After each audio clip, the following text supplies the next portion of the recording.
Isa pang aral na natutunan ay ang kahalagahan ng eksklusibo. Ang luho ay nakabatay sa kakulangan. Sa pamamagitan man ng limitadong koleksyon, mga bihirang materyales, o mga pribadong palabas, ipinaparamdam ng mga pandaigdigang bahay sa kanilang mga customer na mayroon silang naa-access na isang bagay na bihira at pambihira. Mayroon tayong pagkakataong lumikha ng eksklusibo sa paraang nagbibigay-pugay din sa ating mga tradisyon.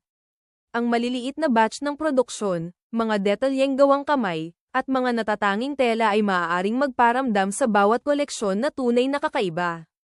Kapag ang isang disenyo ay may parehong kahalagahan sa kultura at eksklusibo, ito ay nagiging higit pa sa pananamit. Ito ay nagiging isang piraso ng kolektor at isang kwentong sulit ibahagi. Ang mga luxury brand sa buong mundo ay mga dalubhasa rin sa pagtahak sa pinong linya sa pagitan ng tradisyon at inobasyon. Maraming brand ang nanatiling tapat sa pamana nito sa mga produktong gawa sa katad habang patuloy na nag-eeksperimento sa mga kolaborasyon, modernong silweta, at mga digital na kampanya. Ito ang dahilan kung bakit ang kanilang brand ay parang walang kupas at kontemporaryo. Ang mga pandaigdigang icon ay malalim na nananatiling konektado sa kanilang mga ugat, gaano man sila ka-internasyonal.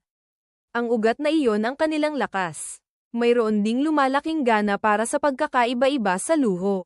Ang mga mamimili sa buong mundo ay naghahanap ng isang bagay na bago, isang bagay na nakaugat sa kultura, at isang bagay na nagsasabi ng isang bagong kwento. Ang mga luxury fashion designer ay nasa tamang posisyon upang punan ang kakulangang iyon sa pamamagitan ng pagsasama-sama ng mga pandaigdigang estratehiya sa kanilang sariling pagiging tunay. Maaari silang mamukod-tangi at muling bigyang kahulugan kung ano ang ibig sabihin ng luho para sa hinaharap. Ang mga digital platform at social media ay nagbukas ng pinto para sa mga designer na direktang maabot ang mga madla, nang hindi umaasa sa mga tradisyonal na gatekeeper.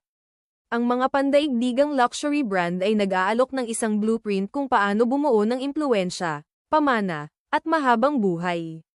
Ngunit ang tunay na pagkakataon para sa atin ay kunin ang mga aral na iyon at ilapat ang mga ito sa pamamagitan ng lente ng ating sariling pagkakakilanlan. Ang layunin ay hindi ang gayahin kundi ang umangkop, pagsamahin ang tradisyon sa inobasyon, at ipagdiwang ang eksklusibo sa pamamagitan ng pagiging tunay. Ang luho ay hindi lamang isang trend o isang karagdagan sa mapa ng fashion.